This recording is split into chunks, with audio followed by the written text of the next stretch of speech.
我穿成金圈佛子的后妈，她长大后冷清冷性，暴虐自衰，将父亲送进精神病院，将我这个后妈送去喝孟婆汤，将爱着她的好女孩虐身虐心。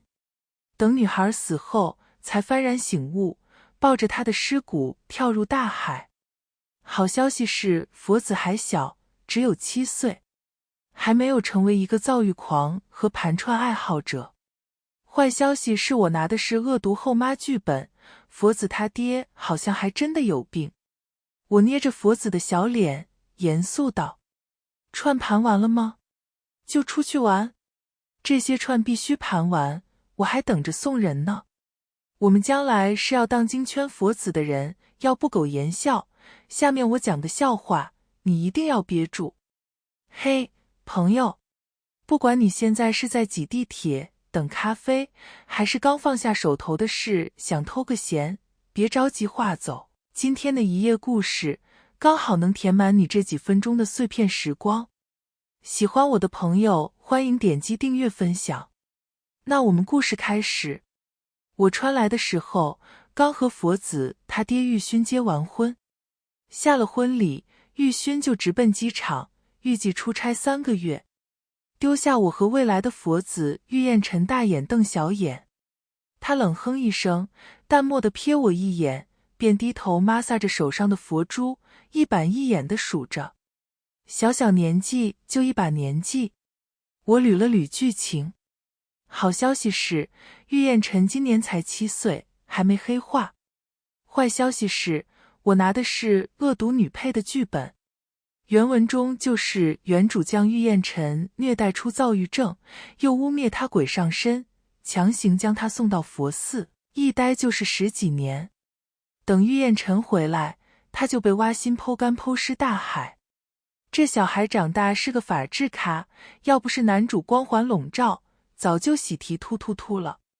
现在我来了，自然要逆天改命。我的优势是和玉燕尘的亲妈长得很像，以后就靠这点和她搞好关系了。我打算换下婚纱，换一件常服。玉燕尘却突然闯进来，冷声道：不许你动我妈妈的衣柜。原文中，原主不仅动了，还将他妈妈的衣服剪碎扔掉，还挑衅地扔了他妈妈不值钱的遗物，值钱的自己带货卖掉。最后只剩下玉燕尘手上的佛珠，那是他妈妈剩下的唯一一件干净的遗物。以至于后来谁碰那串佛珠谁死，连女主都因为碰了这串佛珠被他冷暴力了很久。我刚才没想到这个。现在我立刻把衣柜门关上，小声问他：这个婚纱太重了，有我能穿的衣服吗？我站了一天，身体很累，脚也很痛，能帮帮我吗？小宝贝。玉燕尘微微红了脸，嘴巴却很硬。不许叫我小宝贝，客房里有衣服。好的，晨晨。你能给我带路吗？他转身带路，嘴里依然很严肃。不许叫我晨晨。那我叫你什么？我们俩要在一起生活很久，总不能叫你喂吧？叫我名字，我叫玉燕尘。这样啊，可是一般只有那种小孩才会被叫大名啊。哪种小孩？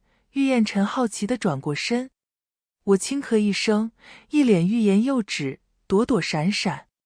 没石磨，你当然不是那种小孩。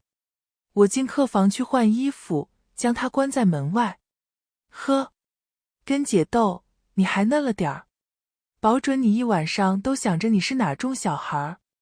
第二天，玉燕尘很早就起床，坐在餐桌上，看到我，她一脸幽怨，想理我，又不想放下身段的样子。别扭的小孩，难怪将来追妻火葬场。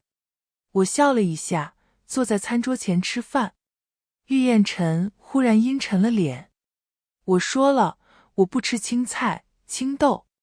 做饭阿姨周姨估计见怪不怪，面无表情道：这是先生交代的，你的饭菜必须荤素搭配，营养均衡，每一餐必须12种食物搭配才可以，你不可以挑食。玉燕晨很愤怒，更有一种被我一个外人看到他如此难堪的丢脸。他将饭碗端起来，狠狠砸在地上。我说了，我不吃。周姨眼眸中闪过一抹幸灾乐祸的光，旋即又变得冷冰冰。老张！玉燕晨抖了一下，紧接着管家张叔走了过来，一把捞起玉燕晨，将她夹在怀里，转身就走。玉燕晨挣扎着，整个人暴躁得像一头小狮子。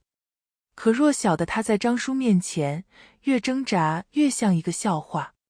我看懵了，我急忙站起来，拦住张叔。这是做什么？张叔脸上露出一丝客气却疏离的笑容。我带少爷去禁闭室，少爷做错了事，先生规定的，一定要让他知道错在哪里。他才7岁。太太，玉家的规矩是这样的，您刚来还不懂，慢慢您就适应了。我不可能适应。把他放下。张叔回眸，意味不明地看我一眼。太太，这是先生定下的，您还是等先生回来，和他商量一下再说吧，不然先生生气，我们也不好交代。把他放下，不然你给我卷铺盖走人。张叔看我一眼，笑了一下。我们在玉家20几年了，玉家的规矩也几10年了，先生就是这磨过来的，太太才来1天，就乱改规矩不合适，您还是好好讨先生喜欢站稳脚跟再说吧。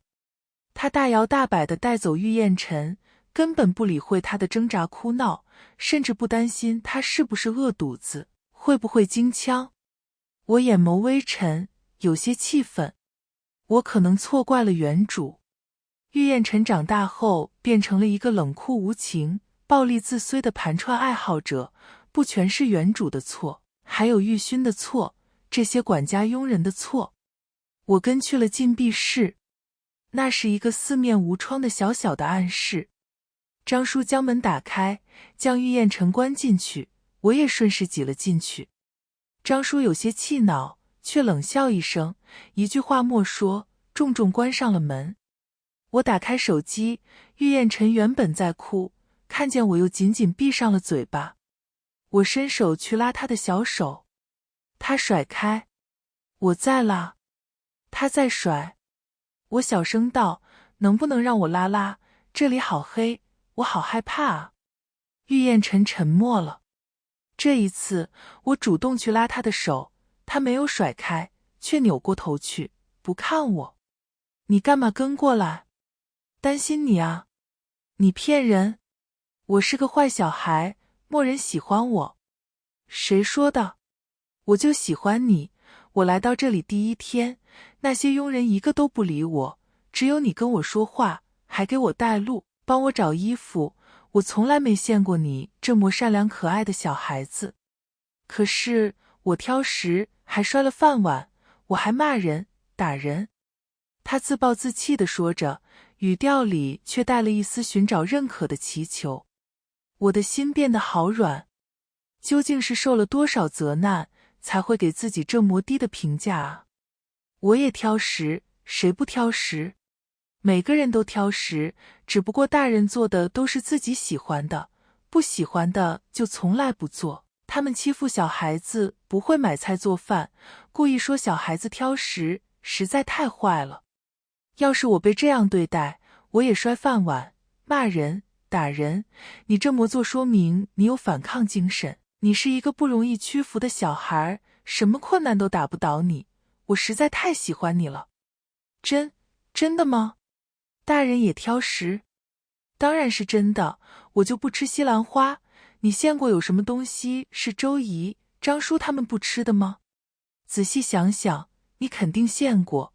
如果你家餐桌从来没有出现过某一种菜，那一定是周姨、张叔不吃的。我打开买菜 App 上的蔬菜给他看，他柔嫩的手指一点点往下滑，眼睛瞬间亮了。苦瓜没有出现过，还有苦苣。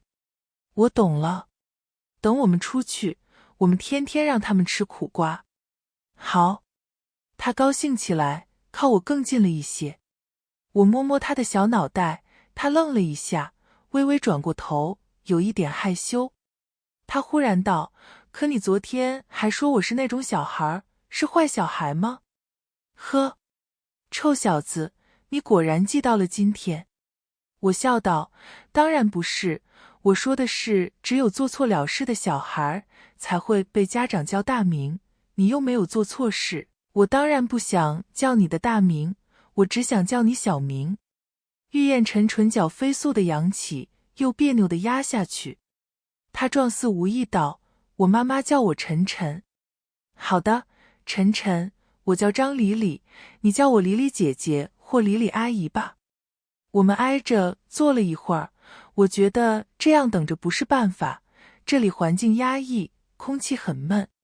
我不敢想象玉燕晨被关在这里无数次到底是怎么熬过去的。把一个7岁小孩关在这里的都是变态。我忍着怒火给玉勋打电话，然而没人接，再打便转为忙音。我盯着电话，像是现了鬼。玉勋将我拉黑了。玉燕晨冷哼一声：没用的，妈妈也打不通他的电话，就连妈妈病了，他也不接电话。我一时语塞。玉燕晨的妈妈是个恋爱脑，阴差阳错和玉勋结婚。婚后玉勋只给他钱，可他要的是爱。两人一个追，一个逃。到最后，玉燕晨的妈妈生了病，很快香消玉殒。他死后，玉勋失落了一阵子，然后遇到原主，火速娶了原主这个和玉燕晨妈妈长相相似的拜金女。我不清楚他妈妈到底生了什么病，到底怎么死的。可我知道，一个小孩子看着自己的妈妈在孤独中去世，却找不到爸爸的踪影，一定是一件很难过的事情。难怪玉燕晨长大后将玉勋送进了精神病院，并拒绝任何人探视。那已经是他此生最大的善良了。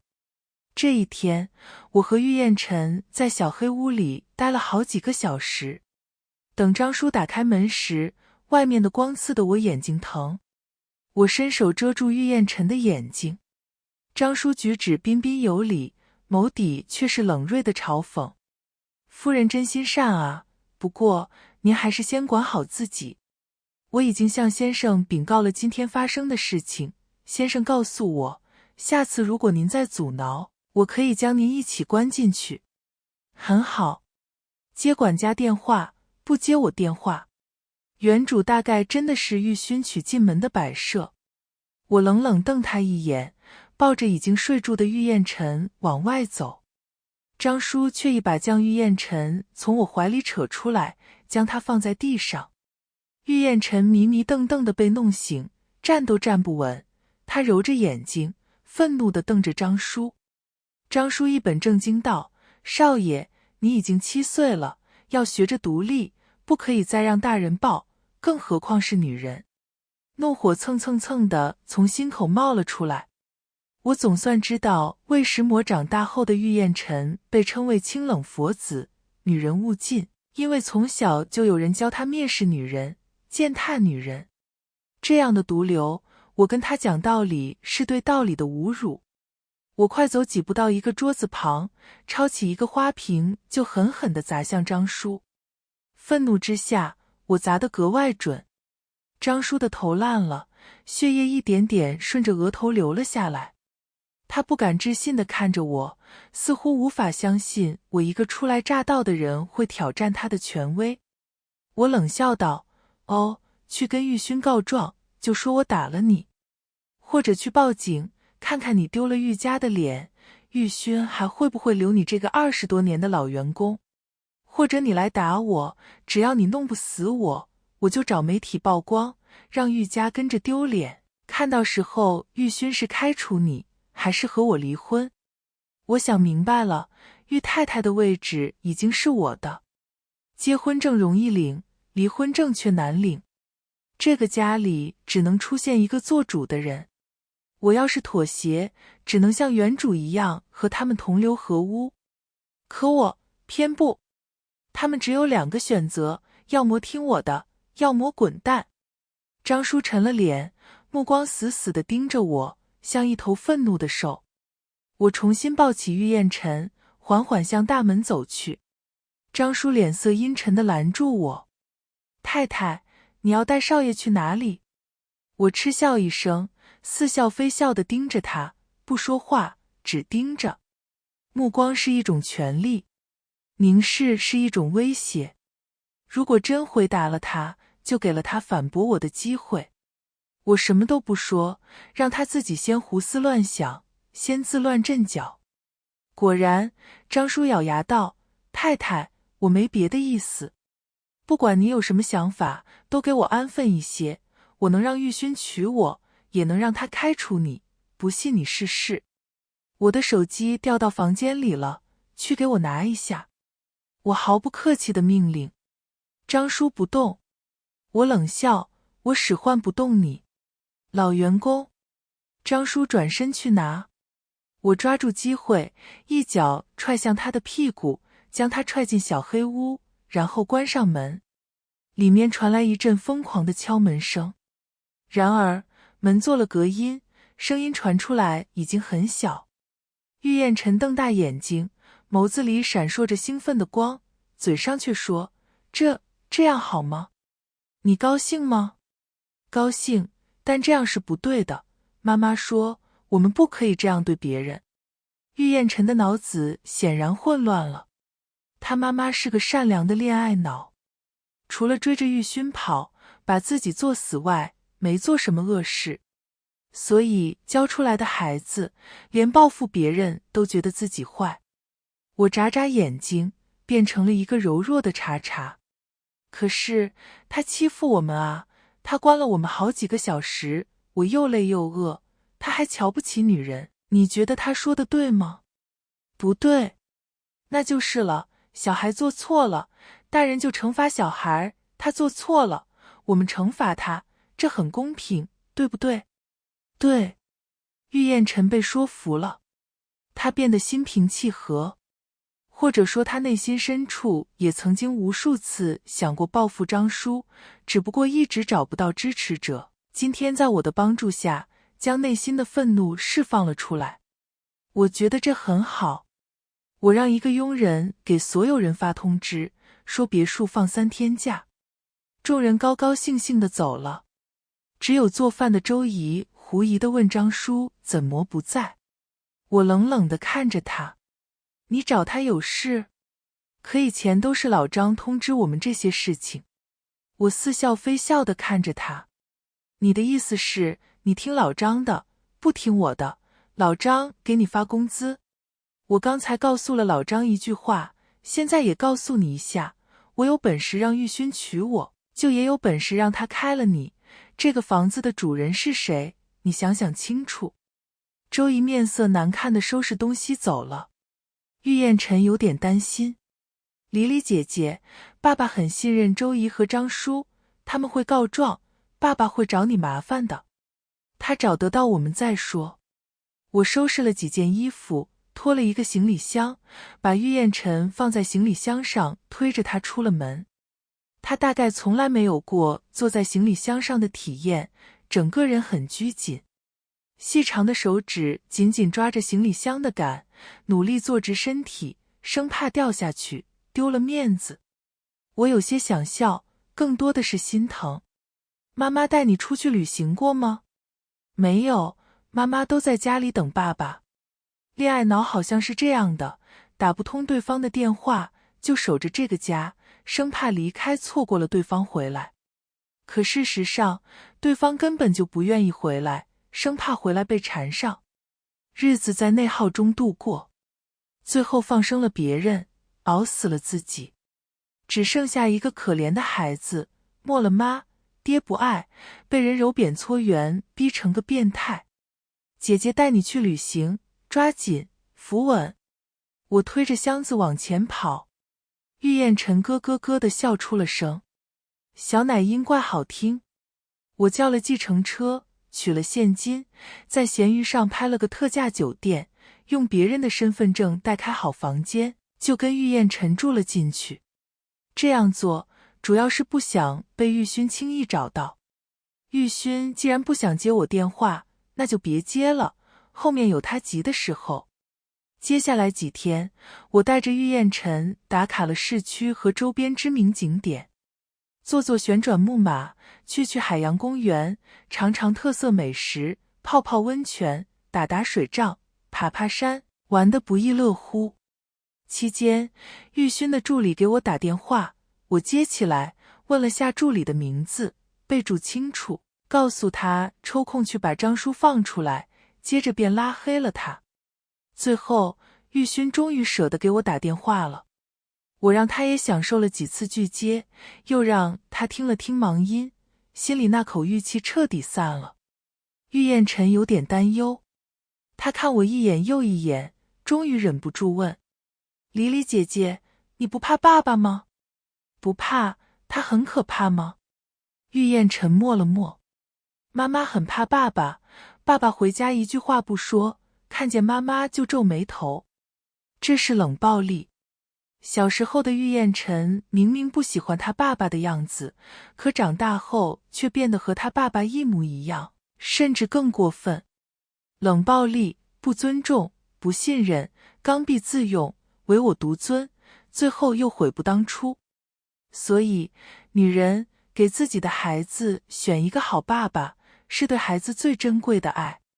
我揉揉他毛茸茸的小脑袋。所以你以后要经常对我笑，我在家里只有你一个熟人，其他人都欺负我，你爸爸连我电话都不接，你要是再不和我说话，冷冰冰的对待我，我会难过到心碎的。我保证一定天天对你笑。他小脸郑重，我连忙伸出小拇指，那拉钩上吊。玉燕晨有点懵，他无措地伸出手指，我主动将手指和他勾在一起，嘴上念着拉钩上吊100年不许变，心里却不由得一沉。他竟然连这个都不会。他都已经是1年级的小朋友了，他在学校到底是怎么度过的？恰在此时，我身后响起一个冷厉的、压抑着怒火的声音：“张黎黎，你们在干什么？”我抬眸看到了玉勋。呵，说出差3个月的人，竟然4天就回来了，这差出的好快。我和玉勋回到家，张叔面上诚恳，眼神阴郁的准备拉过玉燕晨。我一把拍开他的手。我记得我公公姓玉，不姓张，我没有随便认爹的习惯，更不喜欢有人随时随地教我规矩。张叔脸上伪装出来的笑容差点皲裂，他儒雅又诚恳地道：“太太，是我不对，您指点的是。”他彬彬有礼，倒显得我咄咄逼人。可我才不在乎。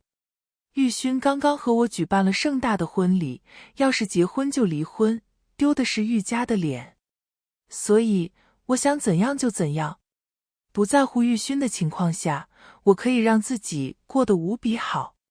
我拉着玉燕晨在沙发上坐下，翘着2郎腿，似笑非笑地看着他。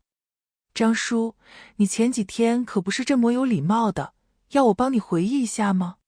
你让我看清楚自己的地位，努力讨好先生，先在玉家立稳脚跟再说，还说你在玉家20年，你就是玉家的规矩。我想，就算是我公公也不会这么跟我说话。我本以为嫁进玉家是嫁入豪门，万莫想到豪门霸总他竟然有2个爹，啧。我嘴上骂着张叔，眼睛看住的却是玉勋。玉勋脸色阴沉的仿佛滴水，他是冷暴力大师，吵架不行。刚才回来的路上，明明气得仿佛风雨欲来，却也一句话都不肯说。以前玉燕晨的妈妈害怕他，爱慕他，宁愿委屈自己也舍不得他不开心。他不用说话就能得到令自己舒适的生活环境。现在可不行了，美美的老子不爱他冷冷的样子。他要是不跟我说话，就要把自己气死了。张叔一头冷汗。先生，我没有说过这种话，我只是想让太太尽快适应玉家的生活，绝对没有说过我是玉家的规矩这种话。那就查监控啊，看看是我说错了，还是你说错了。张叔面色不动，眼底却闪过一丝慌张。他紧绷住唇，忽然妥协。太太既然这样说，那一定是我做错了，惹太太不高兴，我给太太道歉。太太，对不起。你这样说，显得自己好委屈，还显得我不讲道理。玉勋，你老婆都被人贴上了不讲道理、拿权压人的标签，你就这样看着？既然这样的话，我还是带儿子出去住吧，反正在家里也惹人嫌，还要守着玉家的规矩。嫁进来之前，你也没告诉我，玉家是管家当家，连你老婆都要听管家的话。你要早说清楚，干脆和管家结婚好了，和我结婚做什么？七，我面露不屑，白眼翻得飞上天。玉燕尘看我看得一脸崇拜，他想笑又不敢笑。面对我，露出笑容，看看玉勋，笑容又垮塌下去，再瞧瞧张叔，白眼就不自觉地翻了出来。我快要笑死了，伸手揉揉他的小脑袋，拉过他的手梳他的手指头，好软的小手啊。玉勋面色铁青，垂眸冷冷睨我一眼，淡漠道：去调监控。监控调出来，助理看得匆忙，只查看了我出来玉家那一天的监控。结果莫看到张叔说我就是玉家的规矩这一段，反而看到张姨重新返回别墅，将张叔从小黑屋里放出来，两人搂在一起亲了个嘴儿的画面。我看得瞪大眼睛，顺手捂住了玉燕尘的眼睛。张叔面如死灰，周姨面色羞恼。玉勋冷冷道：你们被开除了。七，你们被开除了。霸总就是这么简单粗暴，自以为开除就足够了。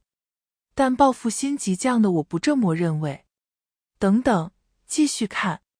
这一看便看到张叔和周姨商量着等我们回来如何对付我和玉燕尘，其中最关键的一句是：宋一欢是豪门千金，不还是被我们训得跟狗一样，这个还是个拜金女，等她装几天装不下去了，有她吃苦的时候，先忍她几天。宋一欢是玉燕尘的妈妈，宋家千金，和玉勋门当户对。玉燕尘一下子跳起来，捶打着张叔：你们合起伙来欺负我妈妈，你们该死！去死！我打死你们！玉勋恍若雷击，他下意识的就想抱开玉燕尘。我拉住他，冷冷道：让晨晨发泄一会儿，他们害死他妈妈，他应该有情绪，应该报复，而不是无情无欲。如果你现在控制不住自己的情绪，允许他发泄怒气，就不该要求他控制住情绪，己所不欲，勿施于人。玉勋眼眸微深，我认识的张理里说不出这么多的道理。性子换了，思想内核都不一样。唯二一样的是，都是女人，都爱钱。我淡淡道：哦，我是他体内的第二人格，他被你新婚夜抛妻弃子的行为气得不愿意出来，现在是我替他撑门面。你花一次钱，娶了2个不一样的老婆，赚翻了。玉勋大概没见过我这样满嘴胡说八道之人，眼眸深沉得像一条幽暗的河，眸底波涛汹涌，面上却波澜不惊。终于，张叔忍不住要一把甩开玉燕尘，玉勋的2个保镖牵制住了他。玉燕尘打累了，他哭得歇斯底里，面红耳赤，站在那里孤零零的，像一棵孤独的小树，柔弱又无助。天地空旷，风雨欲来，他没有依靠。我忽然有一点理解了他。受宠爱长大的小孩，这个时候是会寻找一个怀抱依偎进去的。可他只是站着，大概是从心底里知道没有人会将他搂在怀里。我走上去，轻轻拥抱住他。他发泄脾气一般挣扎着推开我。我没有气馁，依旧紧紧抱着他，让他在我怀里哭泣。晨晨乖，晨晨最乖了，你想哭就哭吧，我知道你是个小男子汉，你想保护妈妈，想给妈妈报仇，我们晨晨是世界上最棒的小孩，妈妈知道了一定很开心，很为你骄傲。玉燕晨窝进我怀里，像一只可怜的小狗狗。玉勋眉头紧皱，显然不认可这种行为，但他忍着没有说出来。良久，玉燕晨哭累了，睡住了。我将他抱进房间，盖上被子。我知道，现在轮到我和玉勋吵架的时候了。关门走出房间，玉勋第一句话是：“你不能这样娇惯玉燕晨。”有病吧？正常的心理安慰叫做娇惯。难怪他将来被送到精神病院。死老登，活该。我没理他，反而吩咐玉勋的助理小杨，别让老张和周姨走，账还没算完。去查查监控能查到的期限，看看老张罚晨晨关了多少次禁闭，再查查周姨做饭的情况，看他是不是明知道晨晨不喜欢吃青豆青菜，故意经常做，再查查他们自己吃的是什么。审问清楚他们以前都是怎么对付晨晨的妈妈宋一欢的。小杨眼眸中明显有兴奋，但他不知道该不该应下，看了一眼玉勋，见他没有反对，这才答应一声去了。我喝了口茶，惬意地长玉一口气，这才无语地看一眼玉勋。你刚才说什么？我不该宠着孩子。你小时候过的是有多苦，才会认为安慰一下孩子就叫做娇惯？一句话大概捅了马蜂窝。玉勋冷眸如霜，他伸手拉住我的手腕，将我拽上楼。我内心抠抠抠抠抠抠抠抠抠抠，嘴上哎，喵的。玉勋拿的不会是红眼掐脖子霸总剧本吧？可怕。美美的老子不会散打、武术、跆拳道。他将我拽进一间房间，关上门，将我抵在墙上，伸手掐住了我的脖子。我拳重，我被他掐得翻白眼，忍不住踢膝顶他，还没踢到，玉勋就放开了我。我捂着脖子大喘着气，嗓子火辣辣的疼，声带应该是受伤了，脑子乱哄哄的。偏偏还要听他大放厥词。张理理，这几天你太放纵了，既然已经做了玉太太，就安守本分，做好你分内的事。要是你乱来，别怪我不客气。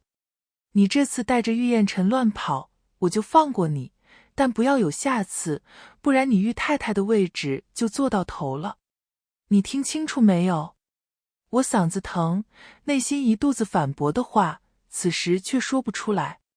我赶紧打开桌子上的一瓶水，匆匆忙忙灌了下去，然后把剩下的水一扬，全部泼在玉勋身上。他眼睛红得想吃人，拳头硬得似乎想打人，牙齿咬得腮帮子梆梆硬，呼吸急促，却一句话也说不出来。我先发制人，疯狂开队。玉勋，你有病吧？我做了什么？老娘救了你儿子，如果不是老娘，你儿子还在被关禁闭。7岁的孩子被关在一间漆黑的屋子里，你想没想过他会不会害怕，会不会疯？他每天被逼着吃自己不喜欢的饭菜，做自己不喜欢的事，你见过他的笑脸吗？他小年纪就无欲无求，你自己倒是声色犬马，夜夜笙歌，想怎样就怎样，想去哪里就去哪里。他长到7岁，第一次坐旋转木马，第一次去海洋公园，第一次泡温泉。你这个当爹的干了什么？跟着帮凶一起指责他，惩罚他，孤立他，让他觉得自己是坏小孩，是没人爱的，可以被人随意欺负的小孩。老娘带你儿子带得这么好，你应该给老娘发奖金，而不是掐老娘的脖子，你个神经病！我骂得痛快，肾上腺素疯狂分泌，感觉玉勋要是敢反驳，我能和他对着干300回合。然而玉勋只是冷冷地说了一句话，我就是这样过来的，玉家的规矩就是这样的。我懵了，原来神经病是遗传的，罪恶代代相传，直到有勇者将它毁灭。这么看来，长大后跳海的玉燕晨反倒是将一切罪孽都终结的勇者。我忽然连骂玉勋的劲头都没了，我只是怜惜在爱里长大的前任宋一欢，他大概没想到自己带着满腔爱意嫁进了一个神经病家庭。我冷笑道：你自己淋过雨就要撕了沉沉的伞，你这么信奉这一套，一定很爱你爸爸妈妈吧？怎么你结婚也莫见他们来？玉勋面容阴沉的仿佛能滴出水，他摔门而去。我凄了一声，这才想起来，我在原主的脑海里竟然搜不到一点点关于玉勋爸爸妈妈的事情。我立刻翻手机通讯录和微信联系人，看有谁可以打听。翻到了一个叫做孟瑶的女生，这是原主的朋友，当初就是他介绍原主进入高端酒会，一步步认识玉勋并结婚。我戳了戳孟瑶，和他打探玉勋爸妈的事情。那边很快回了消息：哟，玉太太现在终于想起我了啊！我还以为您已经嫁入豪门，瞧不上我这个穷酸朋友了呢。我哪有什么人脉资源啊？这种高端的八卦我可打听不来，您另请高明吧。哦，原主一攀上玉勋，害怕玉勋查出来他以前到处勾搭有钱人的事情，果断将从前的姐妹删的删，拉黑的拉黑。孟瑶还是我刚刚从通讯录里放出来的。我不动声色地转了1万过去。打发叫花子呢？我咬咬牙，又转了5万。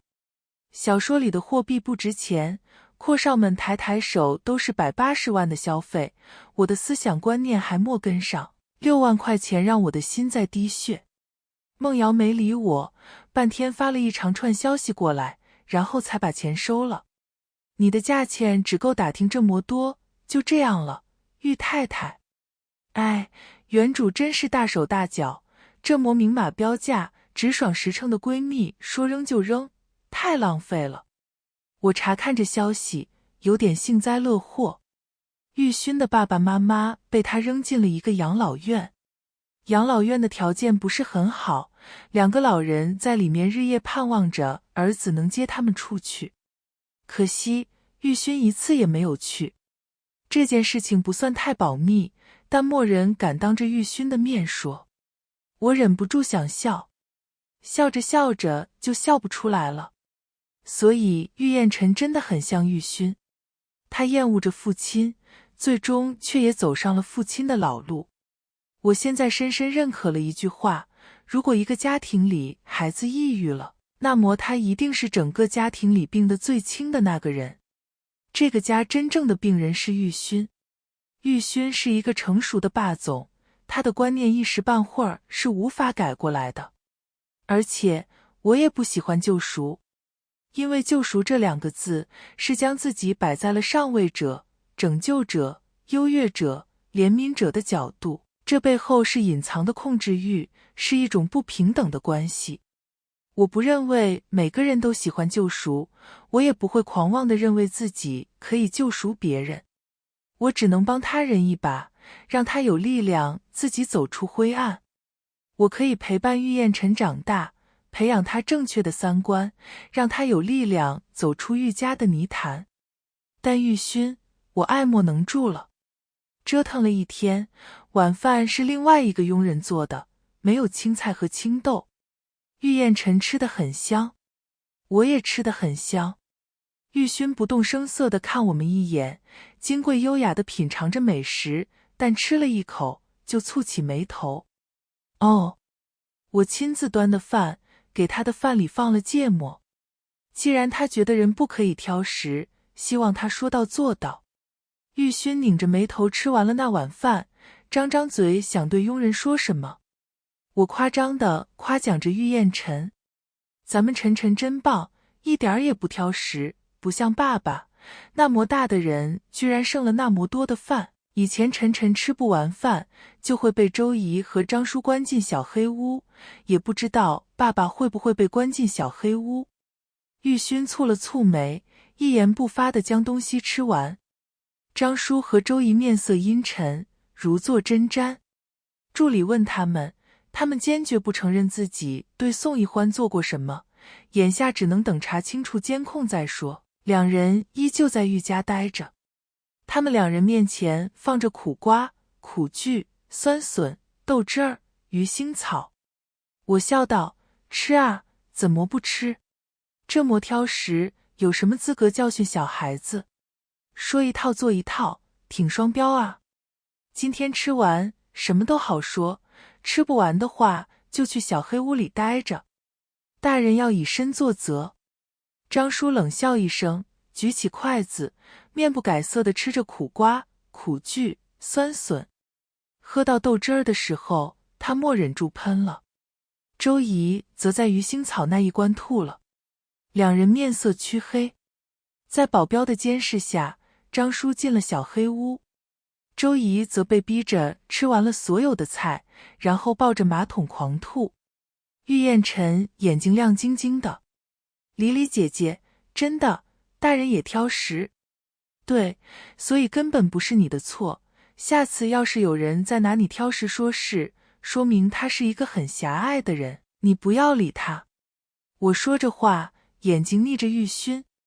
他面不改色地吃完饭，看着玉燕晨，威严道：为什么叫她姐姐？她是你妈妈。玉勋，打住！你年龄大了，可能不太懂年轻人的说法。我喜欢晨晨叫我姐姐，我还年轻着呢，今年才25，不像你都35了。张理理，玉勋眼眸中闪烁着危险的光。我才不怕他。吃完饭，我带玉燕晨洗漱，和他一起窝在床上看书，给他讲男女性别知识，和他谈天说地，随便乱聊。我问他这几天玩的最开心的专案是什么，下次还打算去哪里玩，他们班里的小朋友都去过哪些地方。说到班级，玉燕晨话明显少了。我心里有了底，便转移话题，将他哄睡着，自己也睡住了。半夜的时候，我猛然间惊醒，想起来自己还有活儿没干。我找了一条衣带，蹑手蹑脚地推开玉勋房间的门，摸到他床边，借着微弱的光，将衣带挂在他的脖子上，然后勒紧。玉勋猛然间惊醒，迅速坐起，双手使劲拉住衣带。我使出吃奶的力气，死死不松手，他被勒得直翻白眼，整个人狼狈不堪。我在他快要闭过气去的时候，松开衣带，迅速躲到一边，打开灯。玉勋捂着脖子大喘着气，他猩红的眸子不可思议地看着我，嘶哑着嗓音怒斥：张理理，你疯了！玉勋，我告诉你，下次再敢掐我脖子，你晚上睡觉最好别闭眼，只要你闭眼，我就能报复回来，反正我白天不上班，我有的是时间和你斗。我恶狠狠地威胁，眸子里写满认真。玉勋瞪大眼睛，满脸不可思议。他冷着脸翻身起来。我怕他揍我，赶紧溜到了另一个房间，听到他穿起外套，愤怒地离开房间，噔噔噔下楼，开车出去。汽车的轰鸣声在夜间格外响亮。我趴在窗户上，大声喊：人可以不回来，记得每个月打生活费，不然别怪我把家里值钱的东西全部卖出去。玉勋开门下车，愤怒的一脚踹到一棵树上，转身开车，一溜烟走了。我松了一口气，送走了一个神经病，我可以安心睡大觉了。快乐的日子过得很快。我每天报复一下张叔、周姨，带玉燕晨出去浪一下，没钱了就让玉勋抱金币。他给钱很痛快，一句话也不和我说。这样很好，我就需要一个会抱金币的活人威死丈夫，省得我花时间应付他。8月初的一天，玉勋回来了，面色阴沉，冷若冰霜。因为助理小杨将最近3个月的监控整理出来，得出几个惊人的结论。一是整整3个月，张叔用各种愈家的规矩为借口，将玉燕尘关进禁闭室45次，每次1-2个小时不等。二是周姨做饭则是看心情，今天打麻将赢了，就做玉燕尘爱吃的；打麻将输了，就故意做玉燕尘不爱吃的，看玉燕尘倒霉，她心情舒畅。三则最倒霉的是玉燕尘的妈妈宋一欢。通过询问别墅里其他佣人，玉勋知道张叔和周姨特别喜欢看宋一欢出丑。他们告诉宋一欢，玉勋会回来，宋一欢会亲自下厨，高高兴兴地做一桌子菜，乖巧地等玉勋。等到饭点，张叔又假装接个电话，遗憾地说玉勋打电话说不回来了。宋一欢满腔欢喜落空，看着满桌丰盛的饭菜，眼泪都掉下来。最后盛宴进了张叔和周姨的肚子，他自己则空着肚子，硬生生将自己饿出了胃病，然后是胃癌。其实胃癌早期的治愈率很高，但那时候他对生活大概感到绝望，将自己硬生生拖死了。类似的事情还很多，总结起来便是给宋一欢希望，再将他的希望打碎。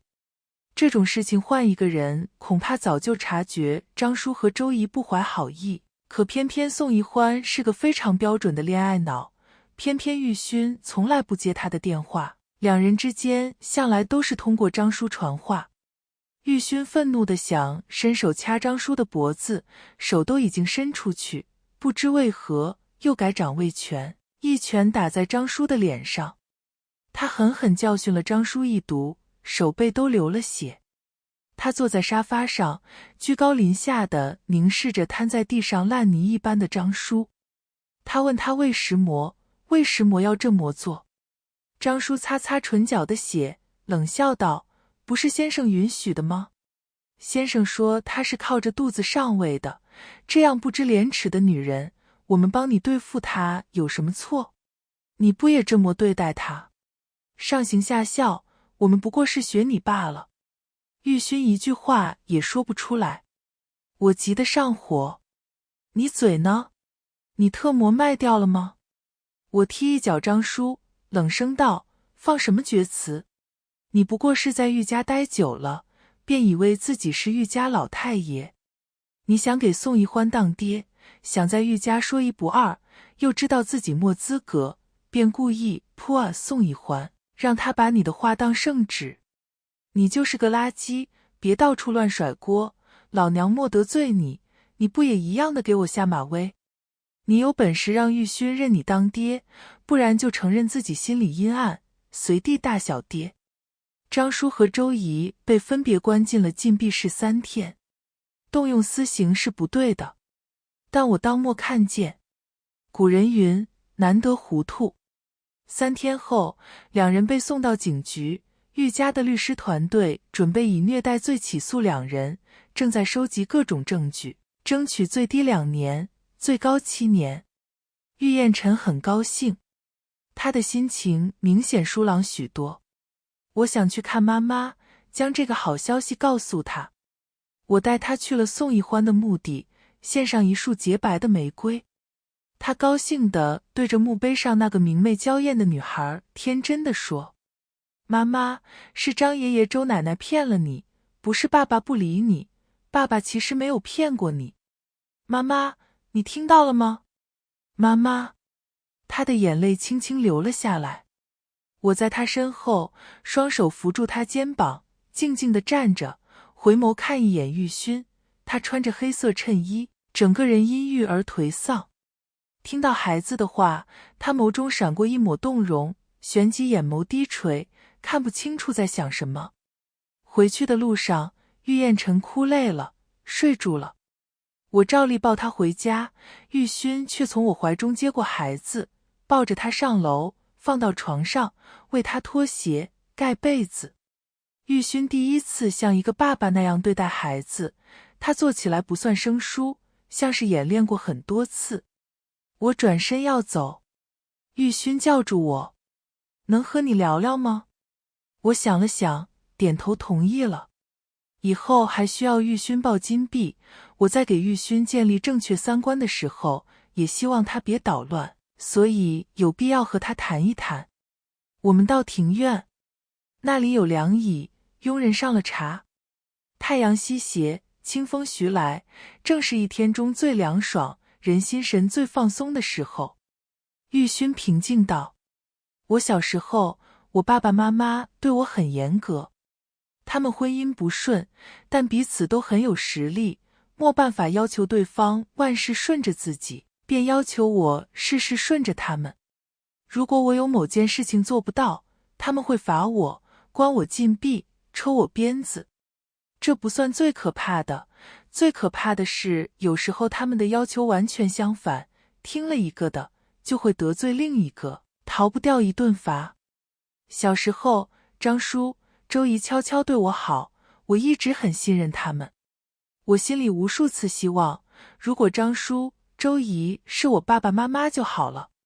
可惜，不是，我爸妈是我亲爸妈，我只是他们继承家业的产物，他们彼此没感情。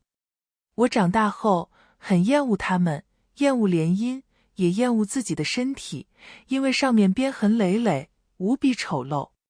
宋怡欢是个很好的女孩，但她犯了我2个忌讳。我和她是豪门联姻，第一次接触是中药的情况下，感觉并不美好，我像个禽兽，醒来后我觉得自己很脏，我没办法接受那样的自己。但我爸妈却很高兴，因为药是他们下的，宋怡欢是他们相中的儿媳。我答应了他们结婚，但结婚第2天，我就给他们下药，把他们送进了一个养老院。我娶了宋怡欢，但我不知道怎么面对她，看到她，我就想到恶心的自己，但我没想过害死她。我有时也会逃避面对孩子，我只要一想到他和我一样都是家族联姻的结果，就心里冒火。你说的对，我在逃避责任。我不想面对他，就用很简单粗暴的方法教育他，我不是个好爸爸。张理理，谢谢你这段时间照顾晨晨，他和你在一起开朗了很多。我希望他长大了，不要像我一样。感伤的情绪在风中流转，我嗅到了他的悲伤。我不知道说什么。没有得到过爱的小孩，一辈子都不确定自己的存在，哪怕有一份爱摆在他的面前，他也会怀疑厌恶，认为自己不配得到这份美好，然后做闹，最终毁了爱，又追悔莫及。人或许最终都会变成自己最讨厌的人，真的挺遗憾的。但可怜不代表对。玉勋，你知道教育孩子最害怕的一件事是什么吗？什么？就是你在教育孩子的过程中，竟然认可了曾经你最厌恶的父辈的教育手段。一旦你认为那些曾经用在你身上的手段也不算错，那么你就会心安理得地施加在孩子身上。最终，你就变成了你的父辈，你的儿子如果接受了这种思想，有一天也终将变成你。这就是教育最可怕的地方，影响一个人的潜意识，让他把错的当作理所当然。如果你不改变，晨晨有一天也会变成你的样子。他今年才7岁，未来有无限可能。如果你已经毁了，你不该毁了他。我轻叹一声，起身离开。谁的人生不是破破烂烂的呢？谁又不是在缝缝补补呢？每个人都有苦衷，可苦衷不是做错了事就理所当然让人原谅的缘由。错了就是错了，就该受到惩罚，不管那个人有多么可怜，多么悲惨，多么让人怜爱，都不是肆无忌惮犯错的筹码，也不是逃避惩罚的免死金牌。那一天，玉勋在花园坐了很久，应该喂了挺多蚊子。我刚开始躺在床上，有点睡不着，但我很快放过自己，觉得自己解决不了玉勋的任何问题，就心安理得地睡了。第2天，我稀奇地在餐桌见到了玉勋，他对我点点头，便坐下吃早饭。他吃得很香，很快。我想起来自己今天起晚了，莫给他放芥末。遗憾。玉勋吃完，推给我一个精致的盒子，说这是给我的礼物。说完，仿佛被鬼追一样，起身匆匆去上班。我打开盒子，看到了一条珠光宝气的项链，中间一颗硕大的蓝宝石，周围则是闪耀的钻石。好美！我的心扑通扑通跳得厉害。我连忙拍照给梦瑶，问她这是什么项链，多少钱？你老公给你送的。他当初为什么没有看上我，让你捡了便宜？蓝色美人钻石项链，前段时间刚拍卖的，价值5000万，美死你！记得给服务费。这都要收钱？你要是莫拉黑过我，我可以不收，现在是你求着我，懂吗？姐妹。我转了1万过去。在梦瑶的骂骂咧咧声中，赶紧关掉了她的聊天框，并吓得再也不敢看她的消息。我带着蓝宝石展示给玉燕晨看，她眼眸暗了暗。黎黎姐姐，要是有一天爸爸没钱了，你还会对我好吗？我想这正是给玉燕晨树立金钱观的好时候，让他别长大了总觉得靠近他的女人都是为了钱，可别再随随便便误会女主，虐女主了。我蹲下来，认真地看着他。玉燕晨，我现在叫你大名，不是因为你做错了事情，而是有很重要的事情要和你谈，所以我希望你认真听。你搞错了因果关系。你爸爸送我蓝宝石，是因为我之前帮助了你，保护了你。他希望我以后做更多对你好的事情，所以送我蓝宝石。这就像企业里有员工做了一件很棒的事情，给公司带来了好处，所以公司奖励他一笔奖金一样。这是很正常的奖赏机制。如果有一天你做了一件对的事情，我也会看情况奖励你，鼓励你做更多好的事情。而如果先发奖金，再希望我做更多有利于你的事情，这是一种行贿收买关系，是期望通过金钱让我收敛自己的脾气，控制自己的欲望，甚至扭曲我的道德观，去做出对你有利的事情。这种行为才是不长久的，才是你担心的。可我不是这样的，你要记住，我不是这样的。从我来到玉家，看到你的第一眼就很喜欢你，就算你爸爸不给我1分钱，只要我还是你的后妈，我就会想办法养活你，爱护你。就算我不是你后妈，哪怕有一天你爸爸破产了，我也会想办法帮你申请社会福利，安顿好你。你和我之间不是利益关系，是情感关系。我们拉钩上吊过，你会保护我，我也会保护你，帮助你健健康康长大。这就包括你做对了事情，我会表扬你，但你做错了，我也会提醒你改正。金钱关系不是这样的，对方看到你做错了，可能出于害怕得罪你的心态，也不会去多说什么，你就失去了改正的机会，很可能一错再错，从一个小错误变成一个大错误，最终不可挽回。所以，我希望你自己交朋友也是这样，不要想着用金钱去收买人心，我希望你用真诚去交朋友。你可能会遇到不是那么真心的人，但是别怕，走开就好了，这是很正常的，因为不是每一个人都懂这些道理。但我希望你有一个好运气，遇到真心的朋友，建立一段真诚的友谊。玉燕晨应该是把我的话听进去了，他乖巧地吃饭，不时地看我，见我看他，抬头就笑，自己盘串的时候也会偷偷微笑。真是可爱的孩子啊！他离小说中那个冷清冷性的清冷佛子好像越来越远了。下午，小杨助理送来了一个新的厨娘。新厨娘特意问了我们每个人的喜好，说保证做出来每个人都爱吃的。而我也发现玉燕晨其实莫那么挑食，她只是不喜欢被强迫，所以叛逆。如果多鼓励他尝试新蔬菜，他其实皱着眉头也能吃下去，吃完就告诉我他尝过了，还是不喜欢，我也不再勉强他。遇到喜欢的，厨娘会记下做法，下一次再做。我觉得人生路漫漫，总会遇到各种坎。在他小时候，作为亲人，别再给孩子制造困难，就是一个合格的家长了。8月底，玉燕晨要开学了，我帮玉燕晨收拾书包，才发现他作业没有写。我的天塌了！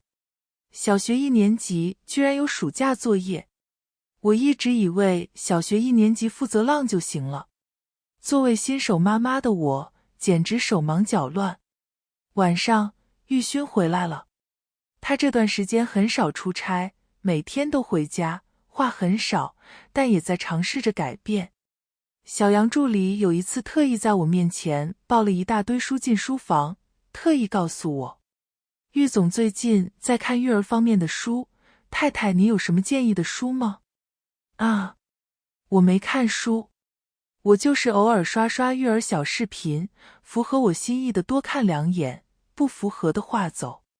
但我不能告诉他我不学无术，美美的老子一定有个聪明的脑子。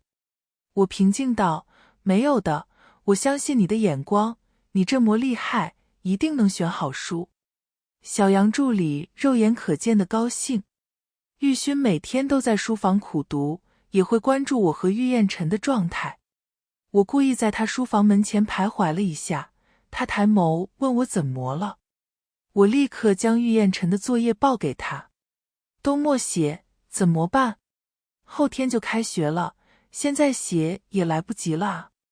这些作业很纷杂，读书、观影、健身、练字、写日记，还要做手工、画画、制作曲谱，数学有计算，英语有练习册。玉勋猛了一瞬，他翻看着，眉头皱得很紧，直接告诉老师，我们不做了。呵，霸总的无聊解决问题手段，大手一挥，直接放弃，将问题抛给对面的人，十分不负责任。这么说吧，这种解决问题的手段看似潇洒，实则暗藏隐患。他要保持自己一直在高处，只要落入低谷，曾经被他为难过的人会齐心协力碾死他。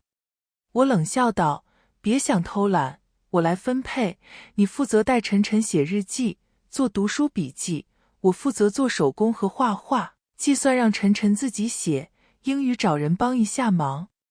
老师不会查得很认真，只随便翻翻，写错了也没关系，别让老师为难就行。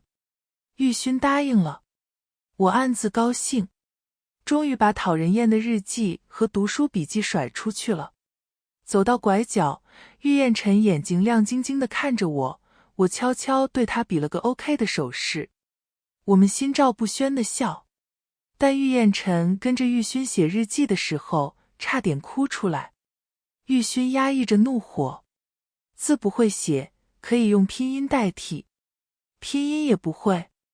爹，你不会拼？不是 DEI， 是代。玉燕晨，你在学校里到底学了个什么？花了1天的时间，玉勋终于搞明白了一个问题，他儿子聪明帅气的晨晨小宝贝是个妥妥的学渣。我不要你教了，我要理理姐姐。玉燕晨哭。晚了，玉勋吼。整整1天，从早忙到晚，总算是把作业糊弄完了。第2天报名，紧接着开家长会，我隐约感到了一种排斥。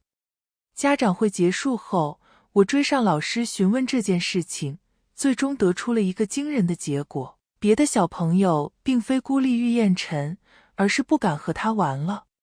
因为有一次，一个小朋友不小心拉掉了玉燕晨手串上的佛珠，玉燕晨暴怒得像一只小狮子，和人家打了一架。事后，张叔来处理这件事情，威胁了那个小朋友的父母一读，最后是对方上门赔礼道歉，却连玉勋的面也没有见到。自那以后，玉燕晨就被孤立了，没有人和他说话，他也不和别人说话，就每天在自己的座位上盘串。回到家，我将整件事情原封不动地告诉玉勋，毫不留情地嘲讽他：玉总可真厉害呢，每天日理万机，连教自己孩子人情世故的时间都没有。你这么忙，一定赚了很多钱吧？玉勋神情有一些茫然。张理理，该怎么办？我也是这样过来的。我 KO 给每一段苦难都溯源的话，每个人看起来都是无辜的。所以我不溯源，我只解决当前的事情。给点服务费，我教你怎么做。我忽然发现了梦瑶的好处，我学到了她的精髓。玉勋毫不犹豫地给我转了100万，我的心狂跳了一下。梦瑶说的对，我可真抠搜啊。我清清嗓子，告诉玉勋该怎么做。第一，小孩子不太记仇，今天好，明天坏，这种很正常，玉燕尘的现状是可以改变的。第二，没多久就是教师节，可以给老师把礼物准备起来，不用太贵，但要体现心意，让老师对玉燕尘改观。第三，给玉燕尘买一些新奇的小东西，吸引别的小朋友的注意力，让他们主动找玉燕尘来玩，也顺便教他在这个过程中如何处理矛盾，因为肯定有玉燕尘不喜欢的小孩过来。第四，一条条一件件列了出来，这是我们家长需要做的。玉勋的眉头一点点解开，他认真地对我道谢：谢谢你，理理。我心里怪怪的，有点不适应他叫我这么亲近，我觉得我们之间维持在抱金币的关系就挺好。而对玉燕尘，我认真地问他：为什么不让别人碰你的佛珠啊？是因为这是妈妈的吗？周奶奶以前说过，如果碰坏了，这些珠子就穿不起来了。我们大人总认为很多常识是孩子应该会的，可事实上，默人教的话，孩子是真的不会，不懂。我带玉燕尘去店里买了好多珠子回来，带她一起串珠子。玉燕尘终于意识到，珠子就算坏了，只要没摔烂，就是可以串起来的，就算摔坏了，也可以找工匠修补或者替换。我顺便帮他把佛珠加固，保证怎么折腾都不会轻易断裂。他的心似乎终于落了地，开始在想，他打那个小朋友是不是打错了。我告诉他不必纠结，人犯错太正常了，如果每一件都纠结，就会内耗严重，像一个小乌龟背着沉重的壳，那样是没办法走远的。我们必须学会放下过去，放过自己，允许自己犯错，轻装前行，只要记得下一件事情，尽量让自己不后悔就行了。那天晚上，我和玉燕尘很晚才睡，我们一起把他们班里每个小朋友都点评了一遍，确定了哪几个小朋友是他喜欢的，哪几个是他讨厌的。第二天，我给玉燕尘装了几块很漂亮的橡皮，让他可以分享给自己的同桌，如果有合适的机会，也可以送给他喜欢的那几个小朋友。或者有人没带橡皮的话，可以主动把橡皮送给他们。都是一些小东西，不值钱，但我觉得友情就是从这一件件小事一点点积累起来的。下午，老师在班级群里统计家庭资讯表，我看了一眼，有哪些小朋友和我们一个社区，或者离我们很近，打算带玉燕尘偶遇。但我的计划在第一天就夭折了。玉燕尘还是在座位上盘了一整天的串。老师拍的照片里，课间别的小朋友都出去跑跑跳跳，只有他一个人坐在座位上，垂眸盘着自己的佛珠。我有点泄气，但很快又振作起来。我有点想当然了，遇到困难是很正常的事情，我要耐心等待一朵花开，而不是急吼吼的立刻就要求成果，那样太功利了。我带他在楼下玩。我决定让他先适应和别的小孩接触，不管是哪里的小朋友，有了成功经验，他才会慢慢迈出第一步。我带了一个超级大的吹泡泡机，小风扇一吹，无数泡泡飘了出来，立刻就有小朋友过来拍泡泡，人越来越多。我将泡泡机递给玉燕晨，他一下子成了人群中最靓的仔，好多小朋友都追着他，等他多吹一点泡泡出来。吹完泡泡，已经有小朋友邀请玉燕晨一起玩。玉燕晨害羞地看我一眼，对上我鼓励的笑容，他终于跑过去，和叫他的小朋友玩到了一起。他们玩捉迷藏，在滑梯处你追我赶地跑来跑去，有时候躲在沙坑处，或者又比赛谁最先跑到高处。等他们玩累了，我拿出准备好的优酪乳酪，和玉燕晨玩的小朋友，我每个都分了一根。那一天，我们回去得很晚。玉燕晨肉眼可见的高兴，他问我明天能不能再来玩。我温柔地摸摸他的小脑袋，当然可以，以后每天放学，我们先玩1个半小时，然后再回去写作业。后来，玉燕晨在学校里交了自己的朋友，是一个很腼腆的小女孩，叫做冉冉。她夸玉燕晨的佛珠好漂亮。然而，隔天另一个小朋友就恶意地拽了她的佛珠，虽然没有拽断，可让她很难受。老师批评了那位小朋友，那位小朋友的家长也打电话和他道歉。玉燕晨说了没关系，2个小朋友似乎和解了。然而，我却总觉得不得劲。我忽然意识到，玉燕晨对这串佛珠看得太重，所以一点风吹草动都会影响他的情绪。我问他，妈妈为什么要给你送这串佛珠啊？我生日的时候，妈妈从寺里请来的佛珠，她原本给我和爸爸一人1个，但爸爸一直没回来。妈妈说佛珠能保佑我健康长大，她让我一定不要摘。她眼眸认真，神情严肃。她忽然想到什么，蹭蹭蹭地跑到保险柜，输入密码，打开后拿出一个盒子，里面是一串佛珠。如果当时妈妈把这串佛珠自己戴上，她是不是就不会生病？这个问题没人能够回答。当晚，玉勋看着佛珠沉默了。对不起，他轻轻开口，应该是对宋一欢说的，可惜他听不到了。第二天早饭的时候，玉勋将佛珠戴在了自己的手腕上。玉燕晨看见，抿着唇飞快地笑了一下，然后他注意到了我的手腕。黎黎姐姐，你的手腕上没有佛珠。我的心暖暖的，她可真是个暖心小宝贝。我刚想说没关系，我不用。玉勋立刻道，我给你买1条。当天晚上，我的手上也多了一串手串，褐色的珠子光泽柔和，中间夹着几个碧绿的玉珠子。我毫不犹豫地戴上了。我是这个家的一份子吗？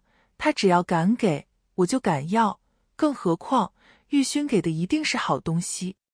我空了发消息给孟瑶，问他这串佛珠多少钱。孟瑶让我拍仔细一点给他看。过了许久，他回了一条消息过来，沉香木碧玉手串，以前拍出过200多万的价格，你老公送你的。姐妹，我这次不要你服务费，你能不能问问你老公有没有同样有钱的朋友？我及时插掉聊天框。好险，差点看到他让我帮他介绍对象的事儿了。我只认识玉勋这一个霸总，我和他的关系还没好到可以介绍朋友的地步。没多久，冉冉生病了，好几天没来学校。玉燕晨在自己的一堆玩具里翻出来一串手串，打算等冉冉回学校的时候送给他。他希望他的珠子能让冉冉健康。我很欣慰，孩子长大了，终于交到了好朋友。然而没几天，老师打电话为难地说，最近班里的小朋友都买了手串，上课的时候偷偷盘串。我问了，说是从玉燕晨开始的。我的天塌了！人生第一次作为家长被找家长啊，太可怕了！我答应老师回来一定好好教育玉燕晨。挂完电话，不禁无语地想，以前只担心他交不到朋友，万万没想到他会带着其他小朋友一起盘串。回来后，玉燕晨知道自己做错了事，他认错，但他也狡辩。我只带着冉冉一起盘串，他们自己要跟着学的。别说，他说的还真有道理。盘串没问题，但不应该上课盘，以后上学不可以带手串，我会帮你收好，等回来了交给你。玉燕晨答应了，但他没做到。有一天回来，我检查他的书包，发现他的书包里有一串手串，不是他的，是别人的。面对我的冷脸，他不好意思地低下头。我答应给别人盘手串的。我心里冷笑，面上却伪装出灿烂的笑容。哎呀呀呀，真是心有灵犀，我正好也答应了别的小朋友，让你帮他们盘手串呢。我拿出准备好的手串，一共10来条，原本是打算他们班里有小朋友生日的话，当做生日礼物来送的，现在正好用上了。玉燕晨眼睛都直了。这么多？是啊，这个是准备给豆豆的，这个是给壮壮的，这个是……可是姐姐，我今天还没去楼下玩呢，串都没盘完就出去玩？快点盘，我还等着送人呢，正好明后2天周末，你加把劲就能盘出来了。周末的2天，玉燕晨是哭着把串盘完的。刚开始还兴致勃勃，后来他哭丧着脸，说手疼。我一味的坚持，说我答应别人了。他哭着说道：“你为什么要随随便便答应别人啊？”我眨着眼睛，以牙还牙：“对啊，那你为什么要随随便便答应我呢？答应了又不做到，我和你不一样，我能做到。可活是我干的。你爱盘串啊？我不爱盘串。哇！”玉燕晨边哭边盘。自那以后，他对串有了心理阴影，连自己的串也不带了。班里那股盘串的风气流行了几天，就倏然散了。我松了一口气，帮他将佛珠收到了保险柜，告诉他，等他18岁以后就可以将串拿出来。距离18岁只有10年，这期间他要经历初中、高中。仔细想想，其实是很快的。日子无波无澜的过，玉燕晨越来越像一个正常的小朋友，有想法，有欲望，会争取，会辩解，会犯错，也会反思。我觉得这样挺好。冬日的一天，我进门，房间里一片漆黑。蓦地，蜡烛亮起，生日快乐歌的声音同时响起。玉燕晨捧着蛋糕唱着歌，向我缓缓走来。他身后是高大帅气的玉勋，四周都是别墅里的管家、阿姨等人。父子2人穿着正式的西装，打着领结，头发梳理整齐，英俊的眉眼很是相似。那一瞬间，我是有一点怦然心动的。我想象中美好的一家3口可能就是这样吧。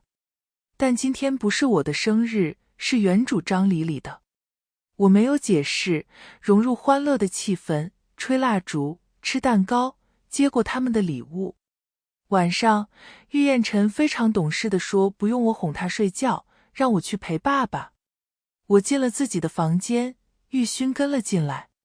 我问他到底是怎么收买了玉燕晨，让他帮他说好话。玉勋锐利的眉眼绽放出一抹温柔的笑意。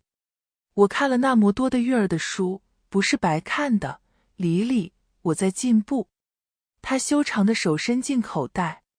我忽然有点害怕他拿出来戒指啊，这种明显有着某种暗示的东西。他果然掏出一个东西，但是一张黑卡。我的副卡，其实之前很早就想给你，但莫想好怎么给，今天很合适。我伸手接过卡，紧紧攥着。老天奶，传说中的黑卡我也算是见识到了。可能我这辈子也就在小说里才能见到这东西吧。就在我松了一口气的时候，玉勋又开口了。黎黎，我在改变，你能不能给我一个机会？松了的那口气凝住了，我神情变得凝重。我之前很早的时候就和你说过，我和张黎黎是两个人，你应该能看出来我和他的不同。玉勋点头。是，你带着晨晨失踪那几天，我就知道，你们不一样，你们是完全不一样的人。玉勋，你承认这点就好。